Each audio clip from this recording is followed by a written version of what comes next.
Navigating the path to a medical degree, well, it can often feel like trying to solve some kind of complex puzzle, right? Especially when you get into admissions. It's just a world brimming with rules, regulations. Oh, absolutely. It can be overwhelming. But this deep dive, this is your personal shortcut, hopefully, to being really well informed about MBBS admissions through NEET, specifically in West Bengal. We've meticulously gathered the latest insights from official sources, counseling updates, fee structures, everything trying to cut through the noise for you. Yeah, our mission today is really to demystify the specific criteria, the processes, and I think most importantly, the strategic opportunities for aspiring medical students looking at West Bengal. Right. We'll guide you through, eligibility, key dates, top colleges, the reality check on fee structures, and even give you a glimpse into student life. So you understand not just what you need, but why it matters for your path. Okay, so diving right in. We all know NEET is the big one, the national gateway for medicine in India. The only one for MBBS and BDS. Exactly. But let's zoom in on West Bengal, starting with those tie-breaking rules. In such a competitive field, how do they decide when scores are identical? That's a crucial point. Every single mark counts, as you know. So if two or more candidates land on the exact same NEET score, the system first looks at who got higher marks in biology. Okay, biology first. Makes sense. Then, if there's still a tie, it's chemistry. Higher marks there, win. Still tied. Then physics. Wow, okay. Bio, chem, phys. And get this. If it's still a tie after all that, the candidate with fewer incorrect responses overall in the entire NEET UG exam gets the preference. Fewer mistakes. That really shows how much precision matters, doesn't it? Not just getting it right, but avoiding getting it wrong. Absolutely. It underscores the value placed on, fundamental subject knowledge, particularly bio and chem, but also just carefulness. Incredible. So, okay, before we even worry about ties, what are the absolute baseline requirements? Who's even eligible to apply for MBBS in West Bengal? All right, the fundamentals. First off, age. You need to be at least 17 years old by December 31st, 2025. That's the cutoff. 17 by year end. Got it. Academically, you must pass your 10+2 or an equivalent exam.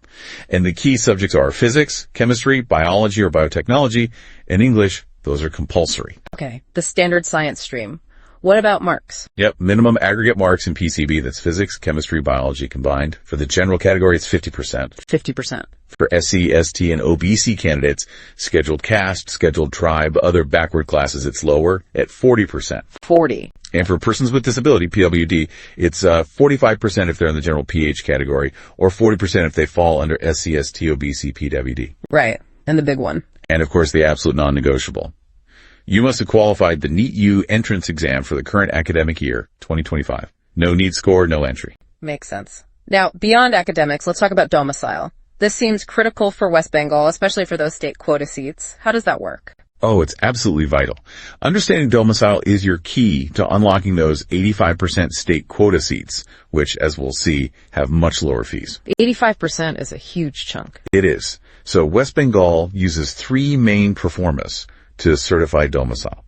Think of them like different pathways. Okay. Performa A1 is generally for candidates who've lived continuously in West Bengal for at least 10 years and passed their 10th standard or equivalent from an institution within West Bengal. Lived there, schooled there for 10th. Performa A2 is slightly different. It's for those who've lived continuously in West Bengal for at least 10 years and completed their 10+2 examination within West Bengal. Lived there, finished 12th there. Right. And then there's Performa B. This one focuses on your parents.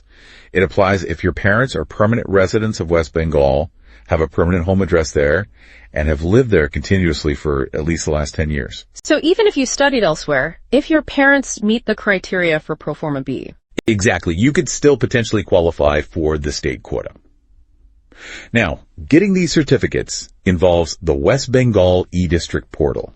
And a really important point, they must be signed by specific authorities. We're talking district magistrate, subdivisional officer, police commissioner. Not local counselors or MLAs? Correct. Not local representatives like counselors or members of legislative assembly. They're explicitly not authorized. So getting the right signature is crucial. It's not just admin, it's a strategic step. That's a very important distinction. Good to know.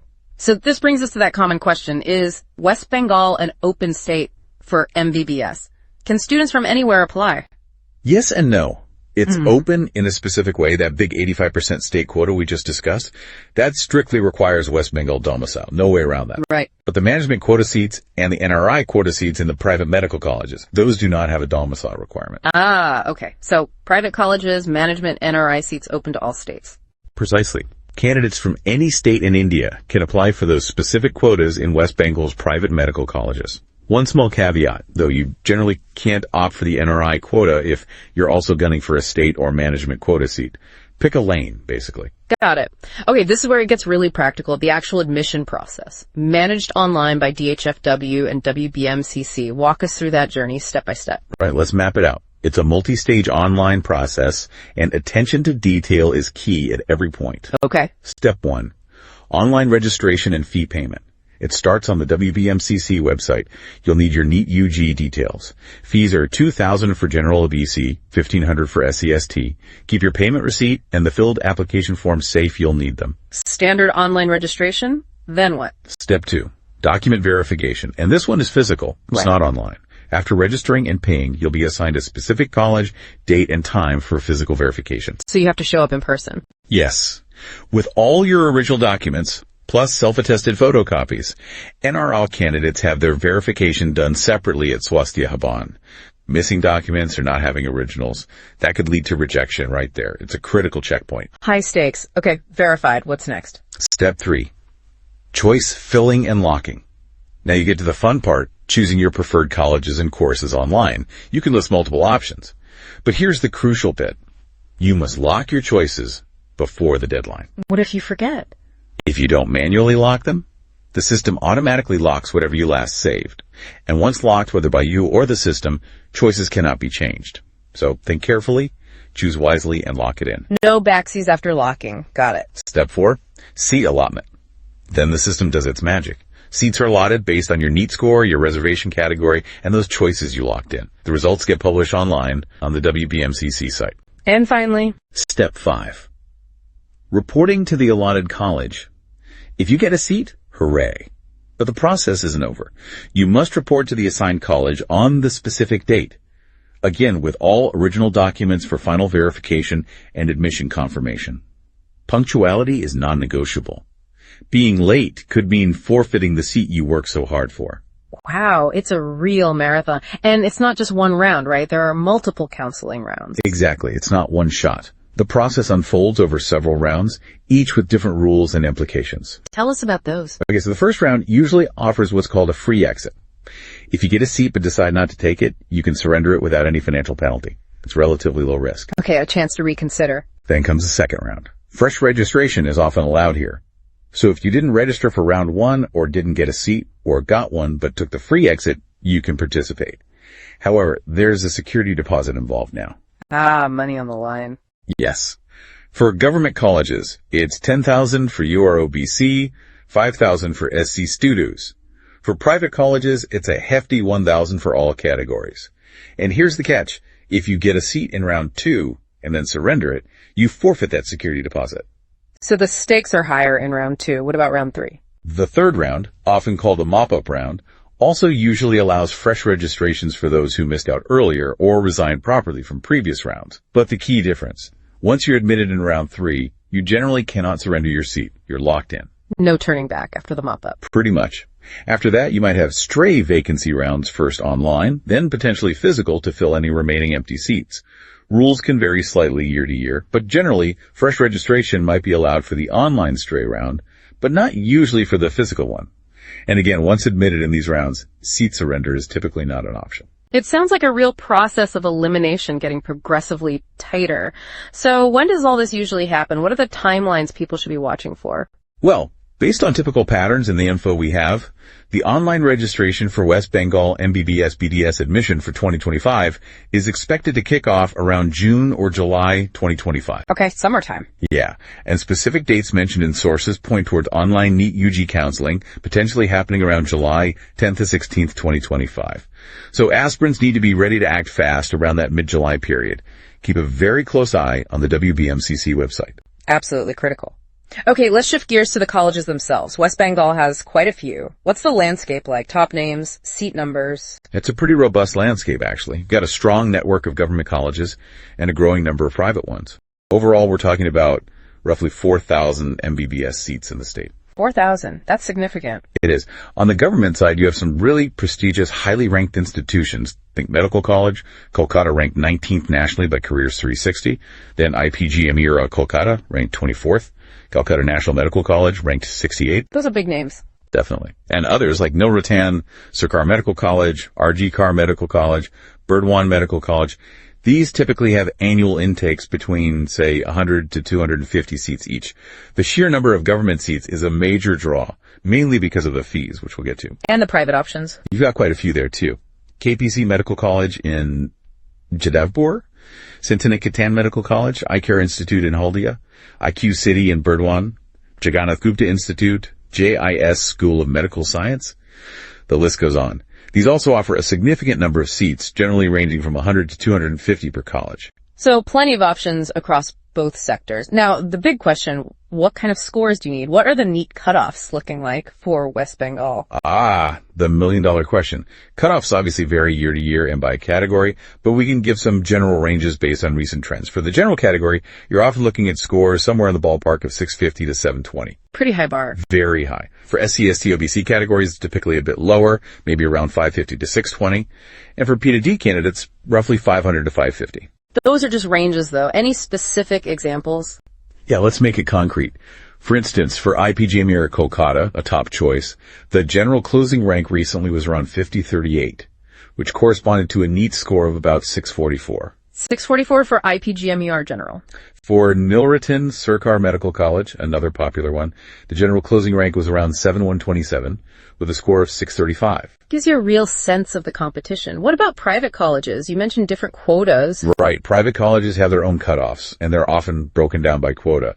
You'll see lists showing WB Kavad quota, WB management quota, and WB NRI quota. Each has different fees and, crucially, very different cutoff ranks. Example. Let's take KPC Medical College again. For their WB Kavad quota seat, you are unreserved. The cutoff rank was around 4274. But for their WB management quota seat, the cutoff rank was much lower, around the 113252. Huge difference in rank needed, but also, as we'll see, a huge difference in cost. That rank difference is massive. Okay, we're focused on MBBS, but what about other courses like BDS or the AYUSH streams? How does admission work for those in West Bengal? Good point. NEET UG isn't just for MBBS. Admissions for BDS Bachelor of Dental Surgery also happen through NEET UG. West Bengal has several dental colleges like Dr. R. Ahmed Dental College, Guru Nanak Dental College, etc. So, same exam, different course choice. Exactly. For the AIUH courses, that's homeopathy, BHMS, Ayurveda BAMS, and Unani BUMS, eligibility is usually 10 plus 2 with 50% marks. Admissions typically use NEET scores, although sometimes dedicated AIUH entrance exams might also play a role, especially for BHMS and BAMS. For BLMS, it's generally NEET. Right. Now let's circle back to that cost difference you mentioned. Let's talk hard numbers. What does it actually cost to study MBBS in West Bengal? Break down the fees for us. Okay, brace yourself because the range is vast. This is probably one of the most critical factors for many families. I bet. For government medical colleges, the tuition fees are incredibly low, relatively speaking. We're talking annual fees often around 9,000 euro. Some might be slightly higher, like ESIC PG Masters around 100,000, or IPG or Kolkata around 29,250. Diamond Harbor GMC was listed at just 6,644 per year. That's incredibly affordable compared to what you hear elsewhere. It really is, and that's why those government seats are like gold dust. Now contrast that with private medical colleges. Even under the state quota where fees are regulated, you're looking at 4,000 to maybe 5 million, 58,000 per year. KPC was around 4L, Jagannath Gupta Institute around 5.58L. Okay, significant jump from government, but maybe manageable for some. Now hold on. For the management quota in those same private colleges, the fees skyrocket. We're talking ranges from 16 million thousand to 22 million thousand per year. 16 to 22 LAHS per year. Per year. And some, like Jagannath Gupta Institute, were listed even higher, potentially up to 25.61 lakhs per year under management quota. Wow. And then there's the NRI quota. The figures here are, frankly, astronomical. KPC Medical College was listed at 1.5 crore for the whole course. Guru Devi Institute and Jagannath Gupta Institute at 1.2 crore. 1.5 crore. For the course. Yep. These are huge sums. It really drives home how critical that NEET score and rank are, not just for getting a seat, but for getting an affordable seat.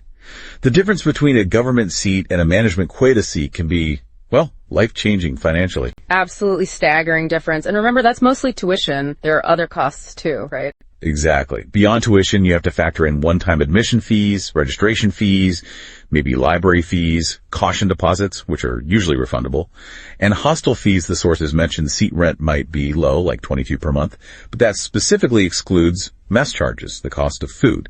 So living expenses add up too. Okay, so considering the fees, the open state status for some quotas, the number of colleges, what really makes West Bengal attractive for students from outside the state? And conversely, why might a West Bengal student look elsewhere? For out-of-state students, the big draw is definitely the open state aspect for management and NRI quotas in private colleges. It gives them access they wouldn't otherwise have. Plus, West Bengal does have a solid reputation for medical education, especially its government colleges. Right, the prestige factor. And even though management quota fees are high, they might still be competitive compared to similar quotas in some other states. Now, for West Bengal students looking outwards, the main driver is the All India Quota, AIQ. The 15% seats everywhere else. Exactly. That 15% of seats in government colleges across India is open to students from any state based purely on NEET rank. So a high-scoring West Bengal student might get into a top-ranked college in Delhi, Mumbai, Chennai, or elsewhere through the AIQ, which they might prefer for various reasons, maybe prestige, location, specific programs. So AIQ offers national mobility. Any specific examples of colleges outside WB Bay mentioned? Source material we reviewed didn't focus heavily on out-of-state options for WB students, but it did briefly mention SKS Hospital Medical College and Research Center in Uttar Pradesh as an example of a private college elsewhere that gained new MBBS seats recently. It just highlights that the landscape is constantly shifting across the country. Makes sense. Okay, let's move beyond admissions and fees. What's life actually like for a medical student in West Bengal? The campus, the studies, the environment. Well, it's demanding, no doubt about it. Medical school is intense anywhere, but West Bengal colleges generally offer a pretty solid infrastructure. You'll find well-equipped labs, research facilities, modern teaching hospitals attached to the colleges with advanced equipment. That's where the practical learning happens. Hands-on experience is key. Absolutely. The learning environment includes spacious lecture halls, tutorial rooms, and the faculty is generally a strong point, highly qualified, experienced doctors, mostly with MD/MS degrees, many involved in research. There's often a focus on faculty development, too, keeping them updated. What about living arrangements and downtime? Accommodation via hostels is usually available for both boys and girls. Again, remember the distinction between seat rent and mess charges. And for downtime, most colleges offer recreational facilities, gyms, playgrounds, sports courts, essential for work-life balance, even in med school. And after the 5 odd years of hard work, what are the job prospects like for graduates? Prospects are generally quite good. Top government and private hospitals in the regions actively recruit from West Bengal medical colleges. There's a strong demand. So good placement rates. Yes. And many graduates also opt for higher studies, MD, MS, diplomas, or go into research. In terms of starting salaries, the average annual CTC for a fresh MBBS graduate is typically in the range of 6 lakhs to 12 lakhs. That's a decent starting point. Now, you mentioned something earlier about bonds and conduct certificates. What's that about? Yes, the administrative side of student life. It underscores the commitment. When you get admitted, you often have to sign a responsible conduct certificate. More significantly, there's usually a premature discontinuation bond. A bond, like a penalty for leaving early. Exactly. If you leave the course midway, you might have to pay a substantial penalty. The example given was 1,9,000 lakh at Diamond Harbor Government Medical College. It's a way to discourage students from dropping out after blocking a valuable seat. Colleges also have very strict anti-ragging regulations, which are part of that responsible conduct expectation. Serious commitments, then. Okay, finally, any recent news or developments in the West Bengal medical education scene we should be aware of? Well, the big news right now is that the NEET UG 2025 results were recently announced, which means the counseling season we've been discussing is actively starting or just about to start across India, including West Bengal. So it's happening now? Yes. And looking slightly ahead for the 2024-25 session, there were proposals for 112 new medical colleges across India. Significantly, 8 of those proposed new colleges were in West Bengal. 8 new colleges potentially in West Bengal. That's huge. It is. It signals a clear trend of expanding medical education capacity in the state, which should mean more seats and more opportunities for aspirants in the coming years. It's a dynamic situation. Okay, that's a lot to digest. We've really gone deep into the whole world of NEET and MBBS admissions in West Bengal eligibility, the colleges, the costs, the intricate counseling process, even student life and future prospects. Hopefully this has turned a confusing mountain of information into something much clearer and more actionable for you. Absolutely. And if we step back and look at the bigger picture, this continuous growth in seats, both nationally and in West Bengal, coupled with these complex, multi-layered state counseling processes, it just shows how dynamic medical education is right now. Understanding these state-specific nuances, like West Bengal's domicile rules or fee structures, is absolutely crucial for making informed choices, which sort of leads to a final thought, doesn't it? It does. After hearing all these specifics, the cutoffs, the stark fee differences between quotas, the importance of domicile, the sequential rounds of counseling, what single aspect of West Bengal's medical admission process or student life stands out most to you, and how might digging into that detail influence your own strategy or next